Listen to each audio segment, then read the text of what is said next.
Hi, good evening. This is Dr. Patro.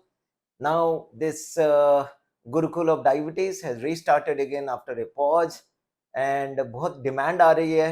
मुझे ये पूछा जा रहे हैं मेरे दोस्तों से कि डॉक्टर साहब आप डायबिटिक रिवर्सल के ऊपर क्यों नहीं बोलते। ओके, सो आज का टॉपिक मैं डायबिटिक रिवर्सल के ऊपर बोलने वाला हूँ और ये मेरी अपनी ओपिनियन है और ये ओपिनियन मैंने बहुत सारे आर्टिकल्स पढ़े हैं, फॉलोअप्स किए हैं, मेरे पास पेशेंट्स आते हैं जो इस तरीके के जो रिवर्सल प्रोग्राम्स चल रही हैं इंटरनेट पे, उन पे तहे देख के मैं ये बोलना चाहता हूँ कि how to understand whether your reversal program will be successful or not. Is it a reversible completely और ये एक टेम्परेरी फेस है, ये आज जानेंगे। सबसे पहले तो आपको जानना बहुत जरूरी है, डायबिटीज बीमारी नहीं है, ये एक मेटाबॉलिक डिसऑर्डर है। इसमें मेटाबॉलिज्म की गड़बड़ी होती है जिसके कारण शुगर आपके कंट्रोल में नहीं आता। लेकिन इससे पहले आपको ये जानना जरूरी है कि आपकी शुगर कंट्रोल में क्यों नहीं आता और शुगर कंट्रोल नहीं होने का कारण क्या है। और ये रिवर्सल की जो वर्ड यूज किया जा रहा है मार्केटिंग में कि डायबिटिक रिवर्सेबल पॉसिबल, दवाइयों से आप मुक्त हो जाएंगे, क्या ये सच है? अगर ये सच है तो इसकी सच्चाई कहाँ तक चलती है? कुछ समय तक है या ये वापस डायबिटीज हो जाती है? सबसे पहले आपको जानना जरूरी है कि जब आपका शुगर लेवल बढ़ती है, वो क्यों बढ़ता है? यूजुअली आपके बॉडी में जब फैट हो या कोई एक कारणवश कोई बीमारी हो, जैसे कोई बीमारी मैनिफेस्ट नहीं होती है, वो बाहर दिखता नहीं है, लेकिन एक क्रॉनिक इन्फ्लेमेशन बॉडी में बना रहे, जो हम सीआरपी प्रोटीन से पता लगाते हैं। बहुत और भी इन्फ्लेमेटरी मार्कर्स हैं जिससे आपकी बॉडी में इन्फ्लेमेशन रहता है। कुछ आर्थराइटिस, कुछ वास्कुलाइटिस डिजॉर्डर्स होते हैं, उनमें कोई इन्फ्लेमेशन बनती है तो वो इन्फ्लेमेशन भी शुगर बढ़ाने की टेंडेंसी कर देती है बॉडी में। सो शुगर कैसे बढ़ता है, इसकी बेसिक फिजियोलॉजी समझिए। जब हम कोई भी खाना खाते हैं, अगर उस खाना में कुछ कार्ब्स ऐसे होते हैं जिसके ग्लाइसेमिक इंडेक्स बहुत ज्यादा हो, वो तुरंत के तुरंत आपके ब्लड में शुगर रिलीज कर देती है। और जब शुगर रिलीज करता है उस दौरान आपकी पैंक्रियास से जो इंसुलिन निकलती है, वो शुगर की राइज को देखते हुए इंसुलिन निकलता है और वो इंसुलिन उस शुगर को लेते हुए आपके जो सेल्स हैं, छोटे छोटे खाने जो सेल्स होते हैं, और सारे सेल्स मिलकर टिश्यू बनते हैं और टिश्यू फिर ऑर्गन्स बनती हैं, उन सेल्स के अंदर पहुंचा देता है शुगर को। और वो जब इंसुलिन सेल्स के अंदर शुगर पहुंचा देती है तो वो शुगर उस सेल के अंदर एनर्जी में कन्वर्ट होता है। वो एनर्जी में जब कन्वर्ट हो जाती है, वो कंज्यूम होना जरूरी है। अगर आप सिडेंटरी हैं, एक्टिविटी नहीं कर रहे हैं, उसके ऊपर से आप एक्सेस कार्बोहाइड्रेट्स खाते हैं, तो वो आपके अंदर शुगर लोड बढ़ाता है।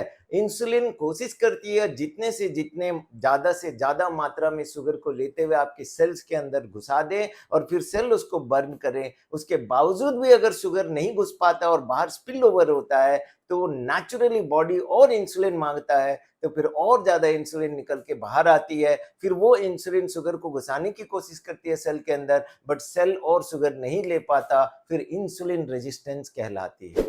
अब ये इंसुलिन रेजिस्टेंस एक विशियस साइकिल बन जाता है और वो आपकी बॉडी वेट को बढ़ा देता है। मतलब रिवर्सिबल की बात जो यहाँ पे कही जा रही है, वो एक वेट लॉस की कीवर्ड से करा जा रहा है।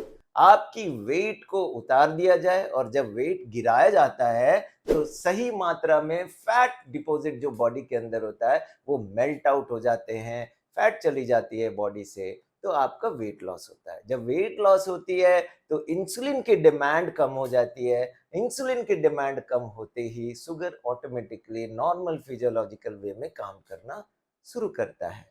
अब हम बात करते हैं, क्या डायबिटिक रिवर्सिबल हर डायबिटीज मरीज में होता है?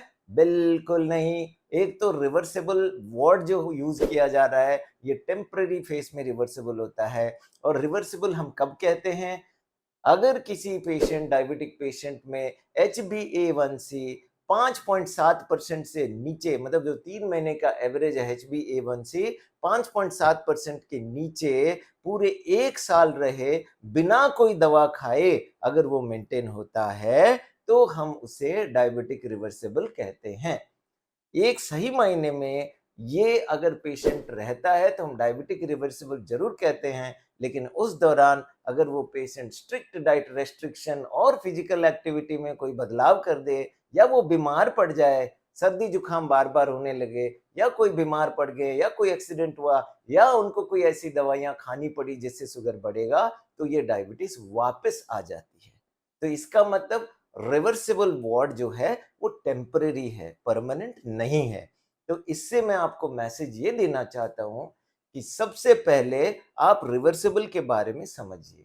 दूसरा, आप अपनी शरीर की जो पौष्टिकता है, जो शरीर के अंदर पौष्टिक न्यूट्रिशंस चाहिए, जो विटामिन्स है, मिनरल्स है, किस मात्रा में आपको अपनी प्रोटीन, फैट को लेना चाहिए और कितना कार्बोहाइड्रेट्स की कमी होनी चाहिए, ये ज्ञान जरूर लेना चाहिए। इस ज्ञान के लिए आप डॉक्टर से मिलें या कोई एक एक्सपीरियंस सर्टिफाइड न्यूट्रिशनिस्ट हो, उनसे लें, लेकिन डॉक्टर की निगरानी में रिवर्सल की प्लान आप फॉलो करें।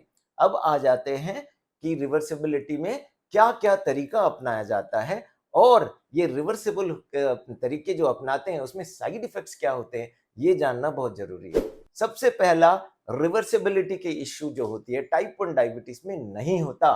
कोई भी डायबिटीज जिसमें इंसुलिन की रिक्वायरमेंट हो जाती हो, या जिसमें इंसुलिन नहीं बन रहा है, जैसे टाइप 1 डायबिटीज में इंसुलिन नहीं बन रहा है, जो पेशेंट स्टेरॉइड में है, या किसी को किडनी की प्रॉब्लम है, लंग की प्रॉब्लम है, लीवर की प्रॉब्लम है, उनमें रिवर्सिबल पॉसिबल नहीं हो सकता। जिनकी एज 60 से ऊपर हो जाता है, उनमें मेटाबॉलिज्म स्लो हो जाती है, उनमें भी रिवर्सिबिलिटी बहुत इम्पॉसिबल हो जाता है, रिवर्सिबल पॉसिबल नहीं हो पाती उनमें। और कुछ पेशेंट्स होते हैं जिनमें ऐसे इम्यून डिसऑर्डर्स होते हैं जो इंसुलिन रेजिस्टेंस पैदा करती है, जिसकी थायराइड की प्रॉब्लम है, उनमें भी रिवर्सिबिलिटी थोड़ी सी मुश्किल हो जाती है। इसका मतलब रिवर्सिबिलिटी पॉसिबल किन में होता है? रिवर्सिबिलिटी पॉसिबल होता है जिसकी डायबिटीज टाइप 2 हो, दूसरा जिसकी डायबिटीज की एज 5 साल से ज्यादा ना हो, और तीसरा जिसकी HbA1c 7 से 8% हो। इन 3 चीजों पे ध्यान देना है। और जिसके बॉडी में हार्ट का, लीवर का, किडनी की या कोई लंग्स की बीमारी है, तो उसमें रिवर्सिबिलिटी बहुत ही डिफिकल्ट हो जाता है। अब हम बात करते हैं जो रिवर्सिबल प्रोग्राम्स होते हैं, इनमें क्या फोकस करते हैं जिसके कारण आपकी शुगर गिर जाती है। ऑटोमेटिकली जब शुगर गिरती है तो आपकी दवाइयां तो कम करने पड़ सकते हैं, दवाइयां बंद करने पड़ सकते हैं, क्योंकि जब हम डायबिटीज की इलाज करते हैं तो वहां हम कहते हैं हाइपोग्लाइसेमिक इफेक्ट नहीं होना चाहिए, आपके अंदर लो शुगर के अटैक्स नहीं होना चाहिए, वो हानि पहुंचाता है। तो औसतन जो नन सर्जिकल रिवर्सिबल प्रोग्राम्स जो होती हैं, उसमें सबसे ज्यादा रोल डाइट पे आ जाता है, दूसरा फिजिकल एक्टिविटी पे, और तीसरा जो फाइनल है, जो इन दोनों को फेल हो जाता है तो उसको बीरिएट्रिक सर्जरी के लिए बोला जाता है। अब डाइट जो यूज किया जाता है डायबिटिक रिवर्सिबल प्रोग्राम्स में, ज्यादातर कीटोजेनिक डाइट्स दे देते हैं जिसमें फैट या कीटोन्स बनती हैं। अगर ऐसे पेशेंट्स जो हैं जो कीटोजेनिक डाइट्स लेते हैं, डायबिटिक पेशेंट, उनको ये जरूर ध्यान देना चाहिए, उससे यूरिक एसिड बढ़ती है और क्रिएटिनिन पे ध्यान देना पड़ता है, उनमें लेग क्रैम्प्स पड़ती है, डिजीनेस और गिडनेस होने का चांसेस ज्यादा होता है, अंदरूनी वीकनेस भी होती है। अगर उसके ऊपर हैवी एक्सरसाइजेस करते हैं तो आपकी हार्ट रेट, हार्ट रिदम में प्रॉब्लम्स आती हैं। तो आप अगर ऐसे कोई डाइट लेते हैं जिसमें 600 कैलोरी तक रेस्ट्रिक्ट कर दिया जाता है, कार्बोहाइड्रेट्स को बहुत टाइट कर देते हैं, कार्ब्स बहुत कम कर देते हैं, उसमें कैलोरी रिक्वायरमेंट्स को रेस्ट्रिक्ट करके फैट और प्रोटीन दिया जाता है, तो उनमें हाइड्रेशन की भी बहुत ज्यादा ध्यान देनी पड़ती है।